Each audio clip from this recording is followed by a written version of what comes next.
Graça e paz, irmãos. Nós estamos aqui hoje para mais uma EBD, Escola Bíblica Digital. Algumas pessoas até têm falado, não tem nada presencial? Tem sim, todo domingo, se você quiser, nós temos estudos aqui para casais, para jovens, curso Homem ao Máximo, Mulher Única. Estamos com um grupo do Celebrando a Restauração, tá bom? Procure os nossos líderes, procure os nossos canais de comunicação e nós temos mais conteúdo para você. Nós manteremos aqui a nossa EBD, nossa Escola Bíblica Digital também, online, onde você tem o conforto de ouvir na melhor hora do seu dia, tá bom? Quero que você feche seus olhos agora, nós vamos falar hoje sobre a bênção de sermos bênção. Nós estamos chegando agora no mês de maio, onde a nossa igreja vai fazer 52 anos, e tem um texto que me ensinou bastante sobre como a gente é presenteado no dia que a gente dá presente. Não é um texto do Novo Testamento, porque quando se fala em igreja, apela para o Novo, né? Mas é um texto que eu posso chamar a igreja da Sunamita, que ensina muito para a igreja cristã. Vamos orar? Pai, eu peço que o Senhor fale conosco na Tua palavra, nos abençoe, nos dirija, nos capacite a sermos igreja do Senhor, instrumentada com as ferramentas da Tua palavra. Fala conosco nesse texto, em nome de Jesus. Amém. Segundo Reis, livro de Segundo Reis, onde o profeta Eliseu, ele conhece uma mulher que resolve lhe presentear com algumas dádivas. E a gente percebe que, na verdade, na medida em que ela resolveu abençoá-lo, ela foi muito mais agraciada do que ele. Segundo Reis, capítulo 4, a partir do versículo 8. Certo dia, Eliseu passou por Sunem, onde morava uma mulher rica que insistiu para que ele ficasse para uma refeição. Assim, todas as vezes que passava por lá, entrava para fazer uma refeição. Eu destaco aqui no versículo 8, sim, ela era uma mulher rica, e talvez você pense, bom, é pelo fato dela ser uma mulher rica que ela a abençoou. Não é necessariamente verdade, até mesmo porque nós percebemos que às vezes as riquezas nos afastam de abençoar. O que ela fez aqui foi insistir, e o versículo 8, né, eu estou lendo na NAA, que é a Nova Almeida Atualizada, e ela fala insistiu, né, na ARA, Almeida Revista e Corrigida, né, aliás, a Almeida Revista e Atualizada fala constrangeu, mas seja constrangeu ou insistiu, a ideia é, ela forçou muito para que ele entrasse para se alimentar na casa dela. Ela fez questão. Às vezes as nossas conquistas de riqueza fazem exatamente o contrário. Por termos muitas coisas, queremos menos gente na nossa casa, e principalmente chamando para a refeição, né? Não é necessariamente aquele que ganha mais dinheiro que chama a galera para comer pizza. Não é essa a proporção, o dinheiro e o convite, não é necessariamente proporcional. E ela fez isso. Mas a gente começa já vendo então que ela insistiu, e isso se tornou constante, porque fala, assim, todas as vezes que passava por lá, entrava para comer. Foi uma vez um convite que virou uma amizade. Aí a gente já começa a ver que ela de fato estava gostando e sendo presenteada. Eu acho que o primeiro presente que a gente ganha quando abençoa alguém é a amizade dessa própria pessoa. E você vai ver o que ele fez por ela depois. Versículo 9. Ela disse ao seu marido, vejo que esse que passa aqui sempre é santo homem de Deus. Legal, paro aqui também para o versículo 9, que é só para uma rápida aplicação a respeito de quem você abençoa também, né? Não é abençoar por abençoar. Ah, eu sou rica, tome, quem quer dinheiro? Silvio Santos de Jesus, né? Não, não é essa a ideia. Ela também viu algo de especial nele. E uma aplicação que eu já faço aqui é, sim, eu quero o desafio de ensinarmos a nós como crentes sermos mais abençoadores. Mas a quem? Será que é mesmo a qualquer um? Não, se eu tenho que distribuir. Se eu tenho fartura, eu vou ter que doar. Se eu tenho bastante comida, eu vou ter que alimentar? Sim, mas sem critério? Não. Um dos primeiros critérios que eu vejo aqui é, ela viu que aquele homem, ela chama de santo homem de Deus. Vejo que é um santo homem de Deus. Então, aprender a fazer um critério de seleção, de avaliação, porque ela sentiu ou percebeu que de alguma forma aquele homem abençoava o reino. Então, não fique só porque você tem, distribuindo aqui, ali, além, sem também pensar um pouco no reino. Esse é um princípio que não dá tempo de abrir, mas é Gálatas, capítulo 6, que fala, se possível, vamos fazer o bem a todos, mas principalmente, gente, é porque tem um princípio e há um que é o principal. E ele fala, principalmente quem? Principalmente os da família da fé. É importante sim ajudarmos todos quanto podemos, mas começarmos pela nossa comunidade. Tem alguém dentro da tua comunidade que você tem observado e tentado abençoar? Versículo 10. Versículo 10. Diz assim, vamos fazer um quarto pequeno no terraço da casa para colocar nele uma cama. Olha, ela começou a pensar em investir em patrimônio agora, na estrutura da casa dela. Aquilo se tornou tão frequente e tão prazeroso para esse casal receber o homem de Deus, que ela faz isso, ó. Vamos fazer um quarto pequeno, mas gente, olha, pega todas as dicas, tá? Pequeno, vamos fazer um quarto pequeno, senão o povo vai morar na tua casa, literalmente, né? Vamos fazer um quarto pequeno no terraço da casa e colocar nele uma cama e uma mesa, uma cadeira, uma lamparina, e assim quando ele vier na nossa casa, poderá ficar ali. Eliseu era literalmente um viajante, ele era um profeta, né? Um profeta não prega necessariamente no mesmo lugar, ele era itinerante, ministério itinerante. E ela percebia, convidou para comer na casa dela, começou a ser frequente as refeições que ela e o seu marido faziam, e ela disse para o marido, vamos fazer um quartinho para esse homem, no terraço da casa. Aqui a gente já vê também assim, bom, o que era rica? A Bíblia fala que ela era rica. Talvez, para a época, ter condição de dividir a comida com alguém era ser rico. Construir um quarto em cima da casa, no terraço, era ser rico. E se ela fosse também rica, como a gente pensa talvez aqui nos palácios de Salomão, não precisaria correr para construir quartinho nenhum, concorda? Ela certamente já teria ali os seus quartos de hóspedes, né? Foi um casal de uma certa condição, mas ainda assim humilde, que correu para construir algo. Você pensa em investir, em construir, em abençoar, em ceder a sala, ceder um cantinho do quarto e até de repente, por que não, uma noite, estender um colchão para que esse irmão passe uma noite ali na sua casa? O que eu ganho com isso? Talvez você já começou a pensar. Calma, nós vamos chegar lá e é realmente sobre isso mesmo. É dar e receber, doar e ganhar. E, gente, ela ganhou muito, mas muito mais do que um quarto. Quem conhece a história sabe o spoiler e sabe o que ela ganhou. Não foi um cachorrinho, gente. Tá? Algo muito mais nobre, mais rico e mais valioso. Versículo 11, né? Ela então contagiou o marido. Isso aqui é outra dica importante, né? Vamos fazer um quartinho. Você precisa não apenas ser bondoso, mas contagiar também a sua comunidade para ser bondosa junto contigo. Versículo 11 diz assim, um dia, vindo o profeta para ali, retirou-se para o quarto e se deitou. Que maravilha, né? Você teria o privilégio de falar assim, alguém se deitou porque eu cedi a cama, né? E no versículo 12, então disse ao servo Geazi, vá chamar a sunamita. Ele a chamou e ela se pôs diante do profeta. Quem era Geazi? Geazi era um auxiliar do profeta. Era um moço, servo do profeta. E ele se deitou e mandou chamá-la. Isso aqui é interessante, né? Por que será que ele se deitou numa tarde de sábado, depois de pregar o dia inteiro, talvez das 6 da manhã até as 4 da tarde, e na hora que ele deita, o versículo 11 fala que ele mandou chamar. Vindo um dia o profeta, se deitou no quarto, e então no 12, disse ao servo, vai chamar essa mulher. Gente, é simples, ele colocou a cabecinha naquele travesseiro de veludo dele, num sábado cansado, talvez, não era uma suíte, mas jogou uma água na bica lá embaixo. Não tinha como não pensar em quem promoveu tudo aquilo. Não tem como eu sentar, deitar, dormir, desfrutar, me aproveitar de tudo isso sem pelo menos pensar em quem está promovendo tudo isso. Ele tentou retribuir. Quando você começar a abençoar os outros, você vai ver que a sua bênção vai gerar naturalmente um desejo de recíproca.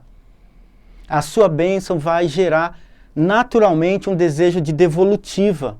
A sua bênção vai gerar um constrangimento nessa pessoa, um constrangimento mesmo de falar assim, eu também preciso fazer alguma coisa.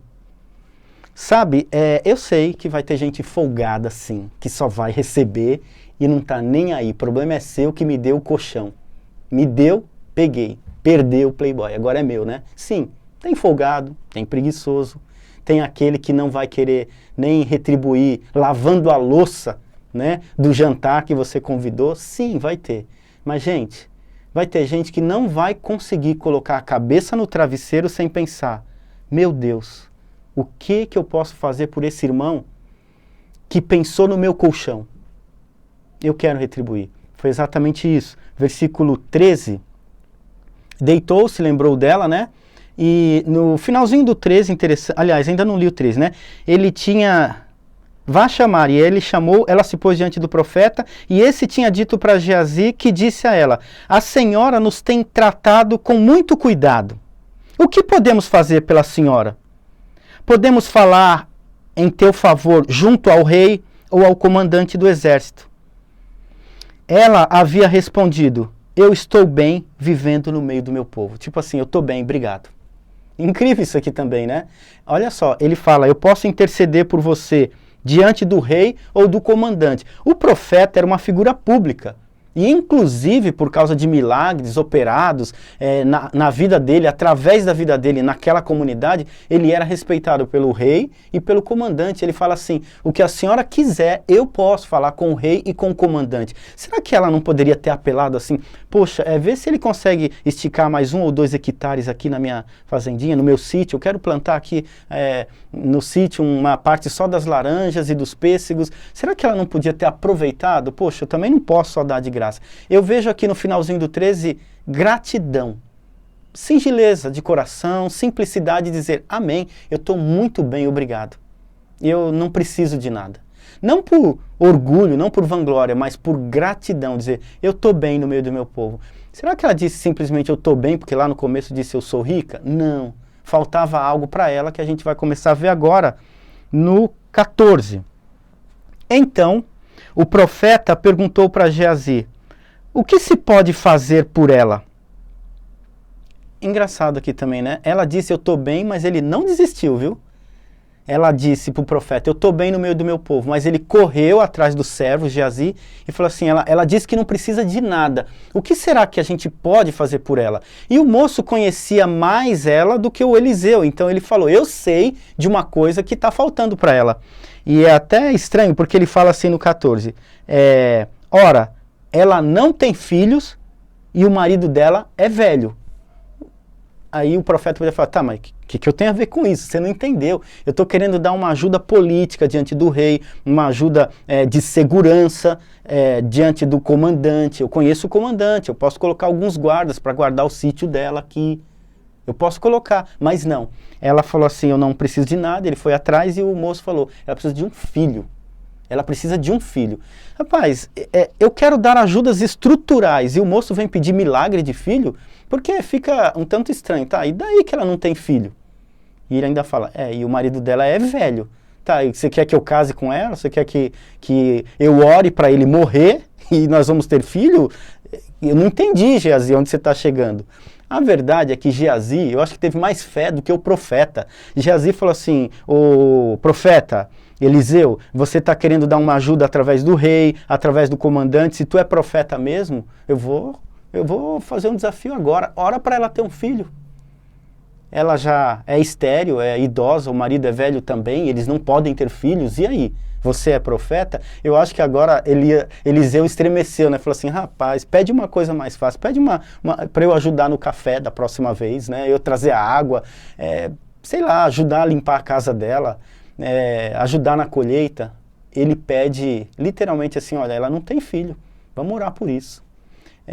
Nós precisamos também aprender aqui a comprar projetos, sonhos, miraculosos na vida do outro, que são impossíveis na vida do outro. A verdade é que a gente às vezes não quer comprar nem a luta por um problema concreto, palpável. A gente às vezes não quer se envolver com o problema do outro, nem no que diz respeito a um colchão. não é? Mas aqui ele vai além, fala, não, é mais do que um problema estrutural, nós vamos comprar uma briga espiritual, no mundo espiritual nós vamos clamar por um milagre de vida na vida desse casal. O senhor topa? Vamos clamar por um milagre de vida? Quem é que compra a briga por um milagre de vida na vida do outro? Quem é que realmente se engaja num projeto de falar, olha, eu quero sofrer a dor espiritual que você sente por não ter isso, isso e isso.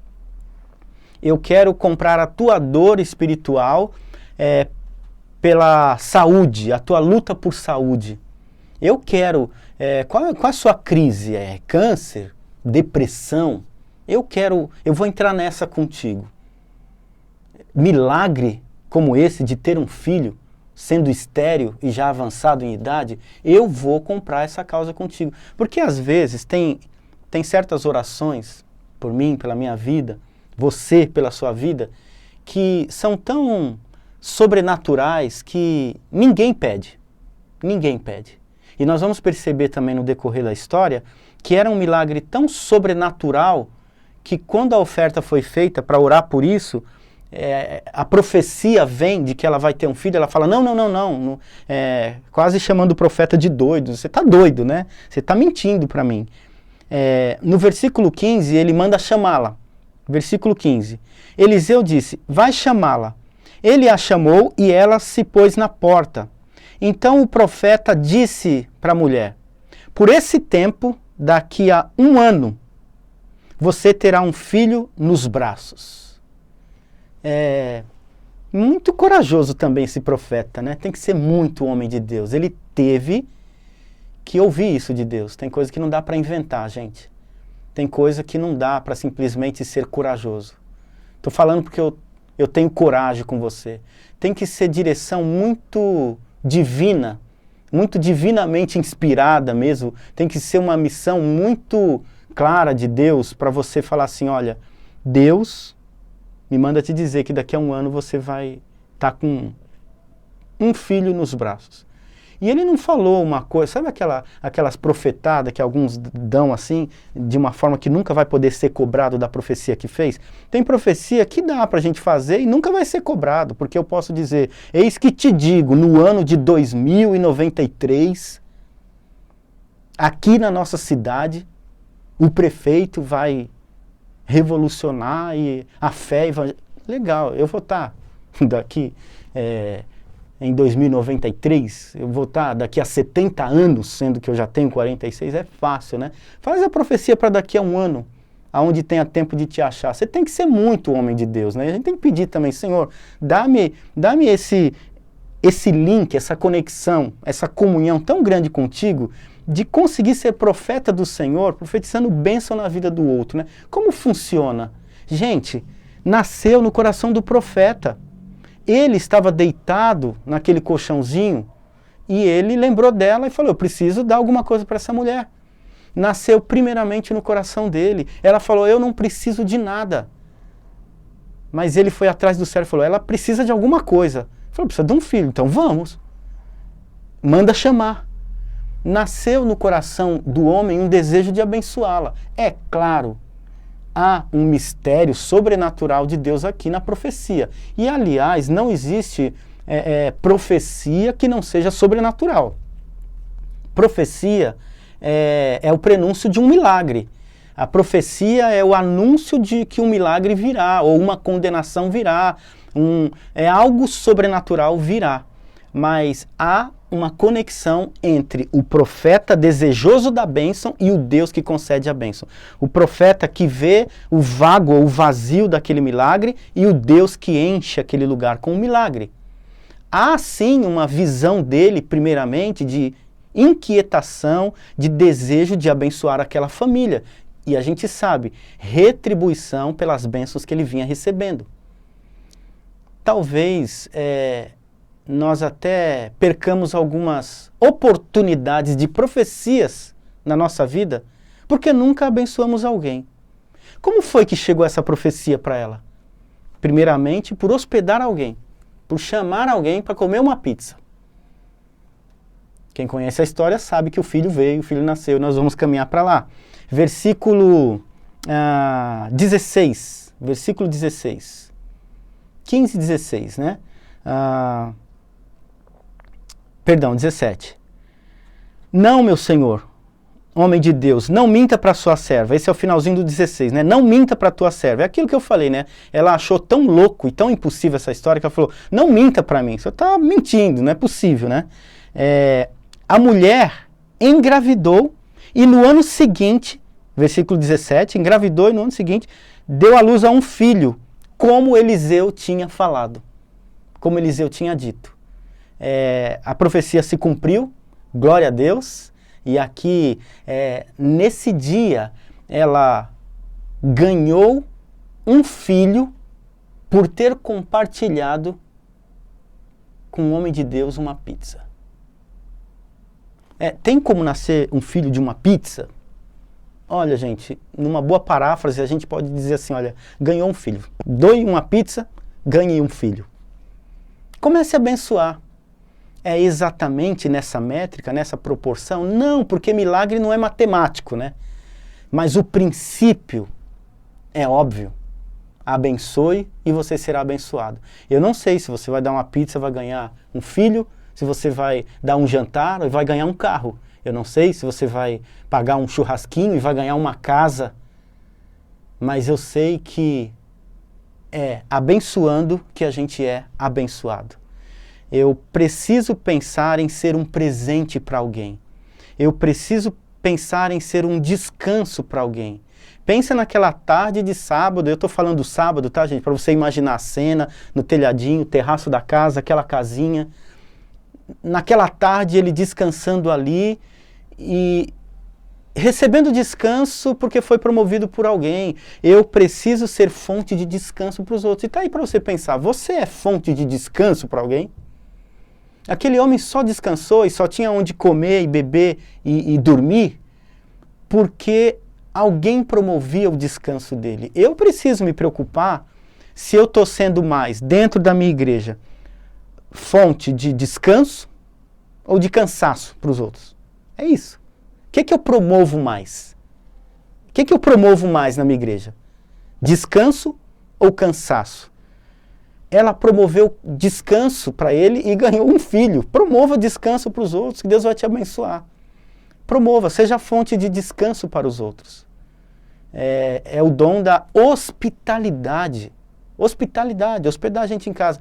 Nós estamos nos tornando numa geração, né, cada vez mais distante, fria, e menos dada à hospitalidade, né? A gente quer fazer o PG da nossa casa na igreja. Onde seria o ideal? Né? Vamos conhecer a casa dos irmãos, fazer o PG de casa em casa, né? Atos 2, comiam o pão de casa em casa, com alegria, com singeleza de coração. Né? Abrir a sua casa para receber o estudo da palavra. E promover o descanso vai gerar bênção para você. Não sei qual é, mas comece a abençoar. Como Deus fala em Malaquias 3:7, né? Faça uma prova de Deus nisso. Fazei uma prova de mim. Se eu não vou abrir a janela dos céus, eu não vou derramar sobre vocês bênção sem medida. É Deus, aquele Deus que não precisa provar nada para ninguém, ele fala, pode me provar nisso. Nisso eu estou mandando, pode me provar. É como se Deus dissesse assim, olha, eu não gosto de ser testado em nada, você não vem ficar fazendo teste comigo, não. Mas em Malaquias 3:10, quando se trata de realmente abençoar financeiramente, ele fala exatamente isso. Nisso, fazei prova de mim nisso. É como quem diz assim, olha, nesta área eu deixo você fazer um teste. Não desconfie de mim nada, mas nisso eu quero que você faça o teste. Doe primeiro, abençoe primeiro, promova descanso primeiro, faça o outro descansar primeiro. Acolha o outro primeiro, receba o outro primeiro. Pague uma pizza para o outro primeiro. Faça uma prova de mim nisso. Se eu vou ou não vou abrir a janela do céu e derramar um filho para você, uma casa para você, um emprego para você, uma namorada para você que está solteiro. É só uma pegadinha com o meu cameraman de hoje, tá? Fica aí o mistério. Quem deles será? Quem deles será? Vai vazar na igreja que eu sei, né? Não tem jeito. Sigamos. Ela teve o filho. o milagre veio e ela desfrutou os resultados disso. E no versículo 18, como a história está boa demais para ser verdade, eu queria muito pular o 18 ao 20, mas a gente tem que ser macho e pregar a palavra, né? Vamos entrar na desgraça também, tá? Vamos entrar na desgraça. E agora vai chegar um ponto chato, pular. Olha só, o que acontece 18. O menino cresceu. Oba! Cresceu. Certo dia ele foi se encontrar com o pai que estava trabalhando no campo com os ceifeiros. Ó, ele já tinha, eu não sei quantos anos, tá, gente? Mas ele já tinha idade para ir se encontrar com o pai trabalhando na lavoura. E junto com os ceifeiros. E ele disse, no 18, ai minha cabeça, ai minha cabeça. E então o pai disse para um dos servos, leve ele para sua mãe. Coitada da mãe, né? Às vezes a mãe estava lá, né, assistindo Escravizaura, não sei. Mandou para o pai de propósito, falou, essa bênção está me dando trabalho. Vai lá, menino, vai jogar bola, vai lá ver o seu pai, vai empinar pipa. E ele voltou. Na hora que doeu, não dá para esse menino ficar trabalhando. Ele seria muito útil aqui, porque eu quero ele desde menino aprender a trabalhar. Mas com dor de cabeça não dá. Ele voltou, manda para a mãe. A mãe está lá, sentada no sofá, e ele chega, ai mãe, minha cabeça. Olha só o versículo 22. Chamou o marido, aliás, 20, versículo 20. Ele o tomou, levou para a mãe, o menino ficou sentado no colo dela até meio-dia e então morreu. Morreu. Não dá para pular, né, a parte de que morreu. E a gente também precisa tirar lições aqui de maturidade, né? Se preparar realmente para perdas, se preparar para sofrimento, se preparar para perda daquilo que foi conquistado, se preparar para abrir mão, porque a gente não precisa se preparar para receber milagre. Ninguém precisa se preparar para receber uma boa notícia. Ninguém precisa falar assim, olha, eu tenho uma boa notícia para te dar, você está preparado? Ninguém precisa perguntar isso. Agora, quando é uma má notícia, tem que estar preparado. E nós temos que estar preparados para boas notícias, para más notícias. E essa chegou. E não era notícia, olha, o teu filho pegou Covid. Não, foi pior do que isso, teu filho morreu, né? O filho estava morto. A gente não quer perder nada. E mesmo quando dá uma pizza, a gente não quer perder a nossa fatia, ou dá pelo interesse de que vai ganhar uma outra pizza, melhor ainda, e com um adendo e uma de brinde de chocolate.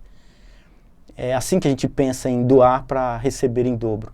E eu acho que a gente precisa ser bem honesto, sem hipocrisia, transparente, maduro e fatídico de que há fatalidades.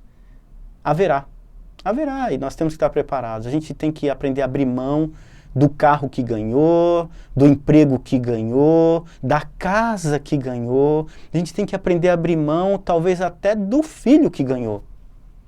Porque é possível que filhos possam ir embora antes dos pais. E isso aconteceu. Ela era uma mulher muito madura e a gente vê aqui, e eu quero concluir com a maturidade dela. Ela assumiu toda a carga espiritual sozinha, inclusive poupando o marido. E olha só no versículo então 21.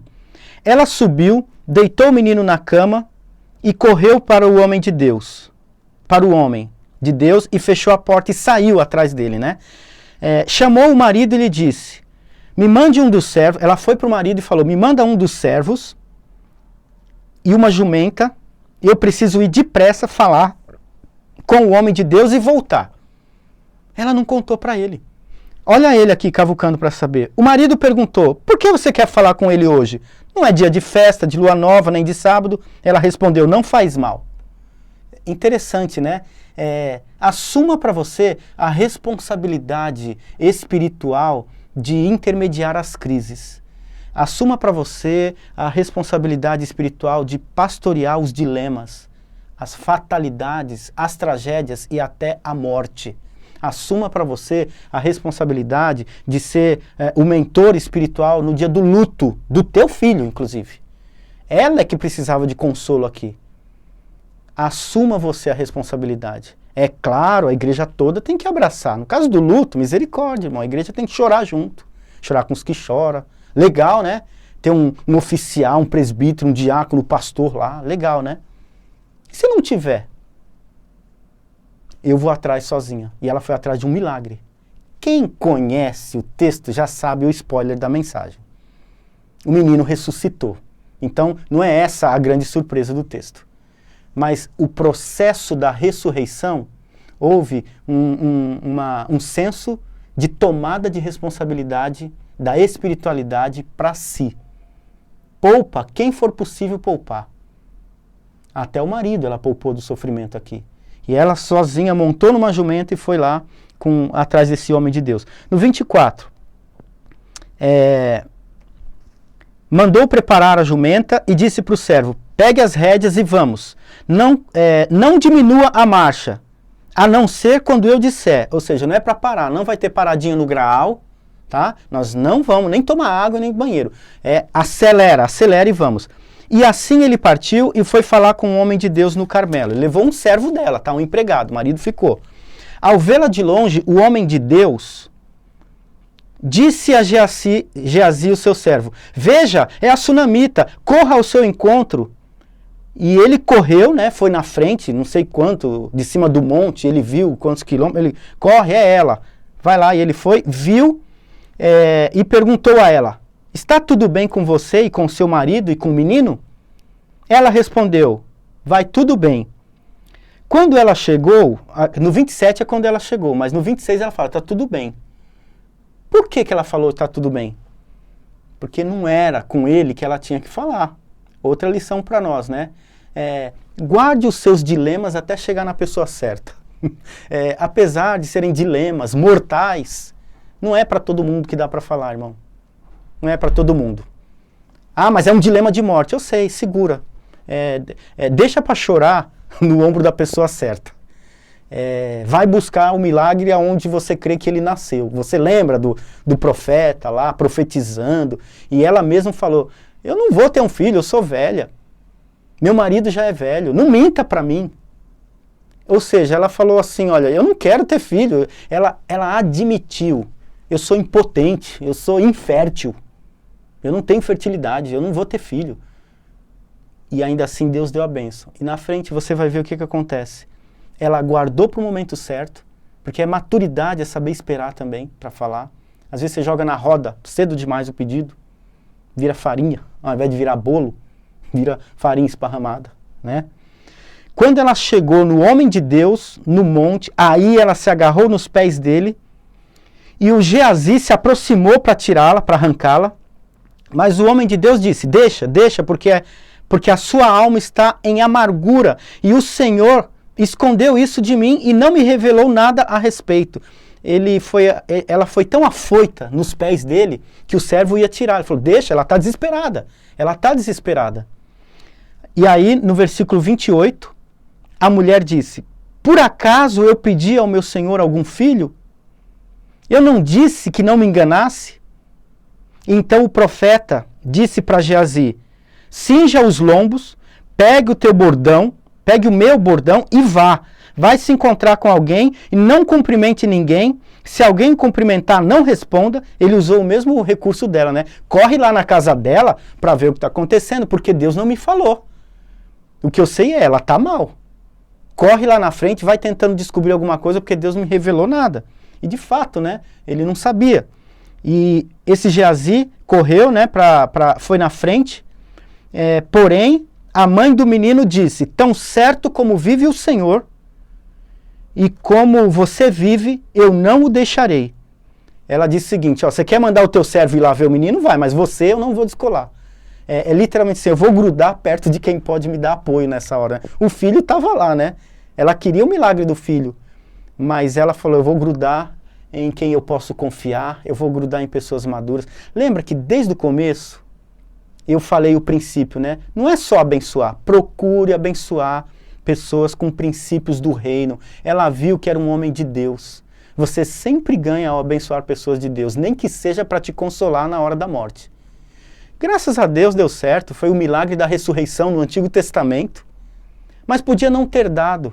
Fato é, esteja cercada de homens de Deus, mulheres de Deus, pessoas de Deus, amigos de Deus. Um amigo é um confidente realmente confiável, que você se identifica como um companheiro aliado e cuja influência te leva para mais perto de Deus. mesmo que seja no leito da morte de um ente querido. Então ela tinha em Eliseu, de fato, um homem de Deus para a consolação desse luto. 31. O Geazi foi diante dele, colocou o bordão no rosto do menino, porém não houve voz nenhuma, nem sinal de vida, e então voltou para se encontrar com Eliseu e disse: o menino não acordou. Olha só como ele é rápido, né? Ele foi lá, viu o menino e deu tempo de voltar enquanto Eliseu ainda estava no caminho. E contou toda a história. Fui lá, coloquei o teu bordão em cima do menino e Eliseu tinha falado: vai na frente, leva o meu bordão, né? Ele era um profeta, Deus revelava e Deus não mostrou porque morreu, põe meu bordão. Teu bordão não ressuscitou, não aconteceu nada, está morto o menino. Versículo 32. Quando o profeta chegou na casa, eis que o menino estava morto sobre a cama. Então ele entrou, fechou a porta e orou ao Senhor. E a mãe do lado de fora. Entrou, fechou a porta e orou ao Senhor. Olha o desespero desse profeta. Ele deita sobre o menino, ele sopra na boca do menino. Ele nem era bombeiro e estava tentando fazer, sei lá, massagem cardíaca, respiração boca a boca. Olha que cena estranha aqui, é estranho, né? 34, é estranha. Subiu na cama, deitou sobre o menino e pondo a sua boca sobre a boca dele e os seus olhos sobre os olhos dele e as suas mãos sobre as mãos dele. E se estendeu sobre o corpo do menino e o menino se aqueceu.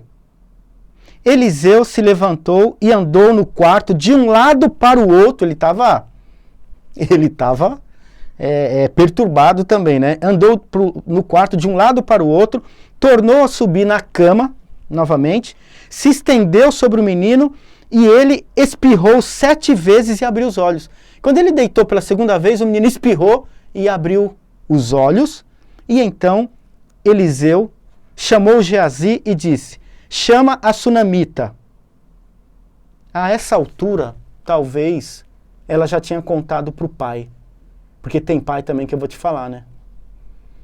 O bicho é tão fraco que tu tem que esconder dele a morte do filho e deixa a mulher se virar sozinha. Eu não sei a essa altura, né? Aonde estava esse marido. Quando o texto fala assim, era velho, talvez ele estava mais do que velho. Ele tinha alguma doença que o impedia de saber as verdades, não é possível, né? Para deixar a mulher sofrer tudo isso sozinha. Eu acredito que essa hora ela já estava lá, falando: olha, o gato subiu no telhado. Sabe quando você começa a contar a história? Ela estava contando para ele. E o servo chega lá e fala: chama a mulher, chama a sunamita. Ele chamou. Quando ela chegou, ele disse: pega o teu filho. Ela entrou, lançou-se nos pés do profeta Eliseu, se prostrou na terra e pegou o seu filho e saiu. Tem milagres que de fato você só vai receber quando você abençoar. Ela saiu, ela teve 2 privilégios. O primeiro, de ter um filho quando nem podia. E o segundo privilégio foi ver uma coisa que eu acho que eu nunca vou ver na vida. Eu queria ter o poder da ressurreição.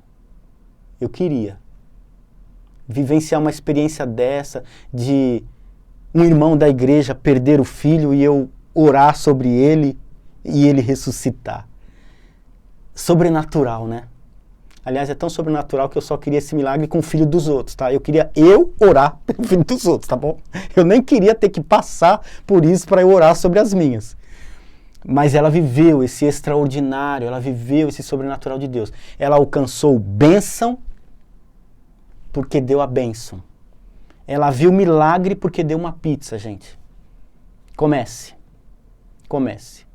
a presentear a sua igreja, presentear os seus irmãos e ser fonte mais de descanso do que de trabalho no seio da tua comunidade. Amém? Feche os olhos, vamos orar mais uma vez. Pai, capacita-nos a sermos homens de Deus, mulheres de Deus.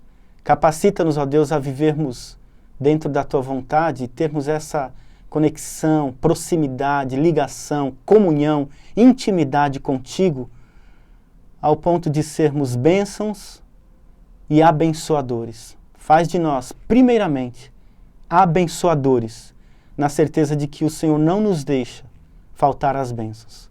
Em nome de Jesus. Amém. Deus abençoe.